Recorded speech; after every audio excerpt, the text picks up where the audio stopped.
The relics of Jesus' crucifixion.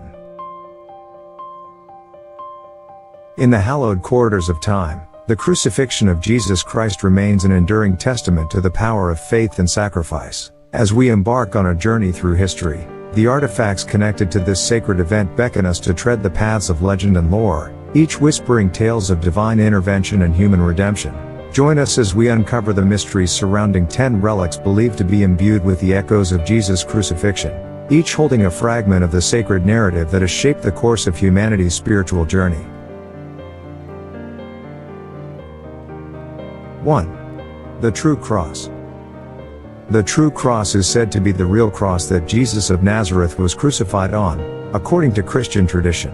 It is related by numerous historical accounts and legends that Helena, the mother of Roman Emperor Constantine the Great, recovered the true cross at the Holy Sepulchre in Jerusalem, when she traveled to the Holy Land in the years 326 until 328. The late 4th century historians Gelasius of Caesarea and Tyrannus Rufinus wrote that while she was there, she discovered the hiding place of 3 crosses that were believed to have been used at the crucifixion of Jesus and the 2 thieves, Dismas and Justus, who were executed with him. To one cross was affixed the titulus bearing Jesus' name, but according to Rufinus, Helena was unsure of its legitimacy until a miracle revealed that this was the true cross. This event is celebrated on the liturgical calendar as the Feast of the Exaltation of the Cross by the Oriental Orthodox, Eastern Orthodox, Persian, Roman Catholic, Lutheran, and Anglican churches. Fragments of the true cross are scattered across various churches worldwide.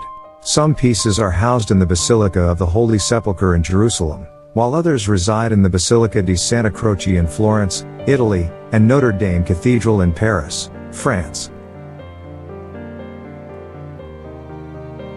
2. Seamless Robe of Jesus. The seamless robe of Jesus, also known as the Holy Robe, Holy Tunic, Holy Mantle, Honorable Robe, and Chiton of the Lord is a robe said to have been worn by Jesus during or shortly before his crucifixion. Tradition claims that the robe survives to this day and is housed in Trier Cathedral, the oldest church in Germany. According to legend, Helena, mother of Constantine the Great, discovered the seamless robe in the Holy Land in the year 327 or 328 along with several other relics, including the true cross. According to different versions of the story, she either bequeathed it or sent it to the city of Trier, where Constantine had lived for some years before becoming emperor. The relic is normally kept folded in a reliquary and cannot be directly viewed by the faithful. In 1512, during an imperial diet, Emperor Maximilian I demanded to see the holy robe which was kept in the cathedral. Archbishop Richard von Greifenklau arranged the opening of the altar that had enshrined the tunic since the building of the dome and exhibited it. The people of Trier heard about that and demanded to see the holy robe. Subsequently, pilgrimages took place first annually, then every 7 years, in accordance with the Aachen pilgrimages. However, after 1545, pilgrimages were irregularly done due to warring in Europe. 3. The Crown of Thorns. The crown of thorns is believed to be the twisted circlet placed on Jesus' head during his crucifixion. It was one of the instruments of the Passion, employed by Jesus' captors both to cause him pain and to mock his claim of authority. It is mentioned in the Gospels of Matthew, Mark, and John, and is often alluded to by the early church fathers, such as Clement of Alexandria, Origen and others, along with being referenced in the apocryphal Gospel of Peter. The crown's origin traces back to the early Christian era, with various accounts suggesting its discovery during the Crusades. However, its exact discovery remains shrouded in mystery. Until the devastating fire of 2019, the crown of thorns was housed in Notre Dame Cathedral in Paris. Following restoration efforts, it has been returned to the cathedral and is displayed during special occasions. 4. The Holy Lance, Spear of Destiny. The Holy Lance, also known as the Lance of Longinus, named after Saint Longinus, the Spear of Destiny, or the Holy Spear, is the lance that is alleged to have pierced the side of Jesus as he hung on the cross during his crucifixion. The lance is mentioned in the Gospel of John. The Gospel states that the Romans planned to break Jesus' legs, a practice known as Crucifixion, which was a method of hastening death during a crucifixion. Because it was the eve of the Sabbath, the followers of Jesus needed to entomb him because of Sabbath laws. Just before they did so, they noticed that Jesus was already dead and that there was no reason to break his legs, and no bone will be broken. To make sure that he was dead, a Roman soldier, named in extra-biblical tradition as Longinus, stabbed him in the side. A form of the name Longinus occurs in the Rabula Gospels in the year 586. In a miniature, the name Longinus is written above the head of the soldier who is thrusting his lance into Christ's side. This is one of the earliest records of the name, if the inscription is not a later addition. The lance's origins are obscured by legend, but it is said to have been discovered during the First Crusade or earlier. Its discovery is often attributed to figures like Saint Longinus. The original Holy Lance's whereabouts are uncertain, but replicas or claimed fragments exist in various locations. Notable examples include a spear housed in the Hofburg Palace in Vienna, Austria, and another in the Vatican.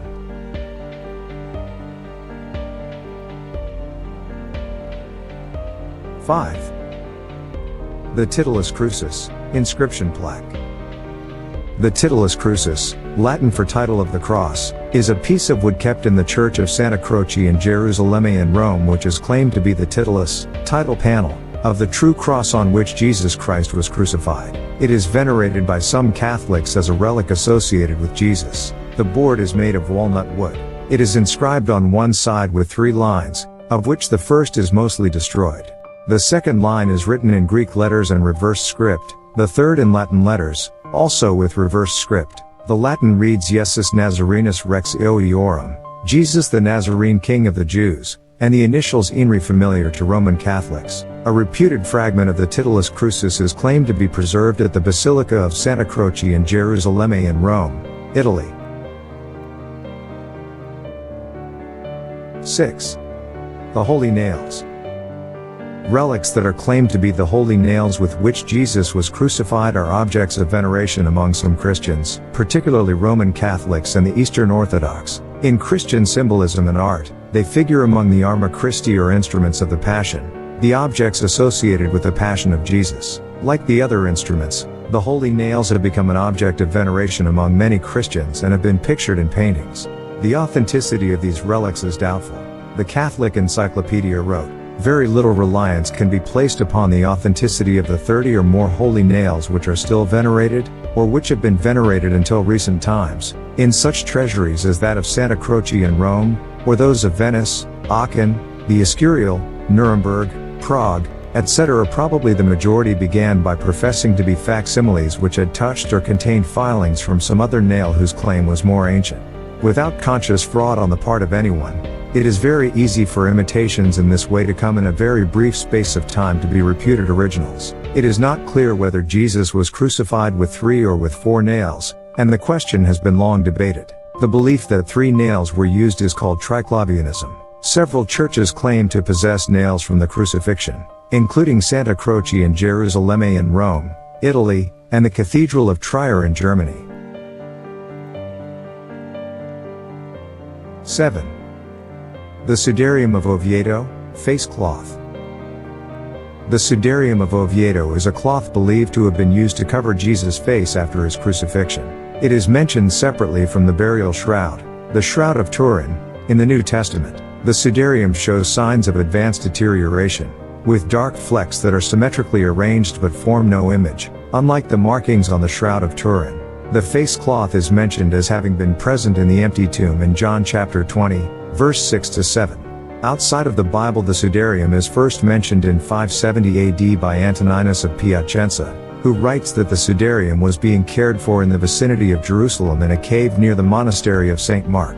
The Sedarium is presumed to have been taken from Palestine in 614 AD, after the invasion of the Byzantine provinces by the Sassanid Persian king Khosrau II. In order to avoid destruction in the invasion, it was taken away first to Alexandria by the presbyter Philip, then carried through northern Africa when Khosrau II conquered Alexandria in 616 AD and arrived in Spain shortly thereafter.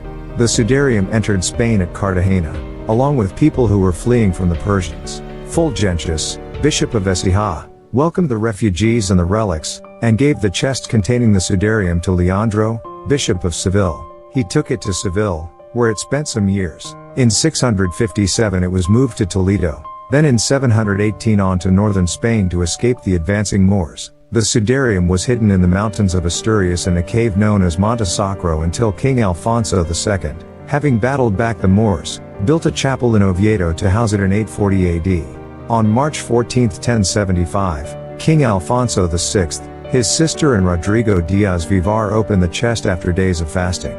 The event was recorded on a document preserved in the capitular archives at the Cathedral of San Salvador in Oviedo. The king had the oak chest covered in silver with an inscription which reads, "The Sacred Sedarium of our Lord Jesus Christ." The Sedarium is currently housed in the Cathedral of San Salvador in Oviedo, Spain, where it is publicly displayed several times a year.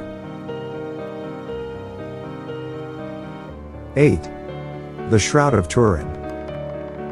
The Shroud of Turin is a linen cloth bearing the faint image of a man who appears to have been crucified and scourged, believed by many to be the burial cloth of Jesus Christ. The image on the shroud is widely venerated by believers as the true likeness of Jesus. The earliest known historical record of the shroud dates back to the 14th century when it was publicly displayed in Liry, France. Its origins before this time are subject to debate and speculation.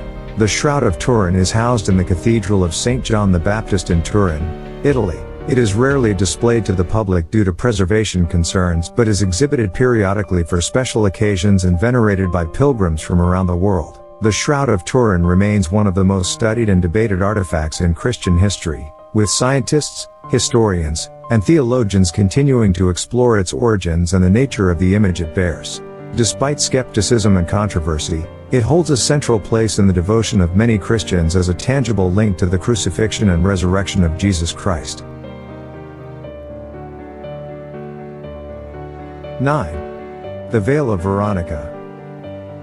The Veil of Veronica, or Sedarium, Latin for sweat cloth, also known as the vernicle and often called simply the Veronica, is a Christian relic consisting of a piece of cloth said to bear an image of the holy face of Jesus produced by other than human means, an acheiropoiton, made without hand. Various existing images have been claimed to be the original relic, as well as early copies of it. Representations of it are also known as vernicles.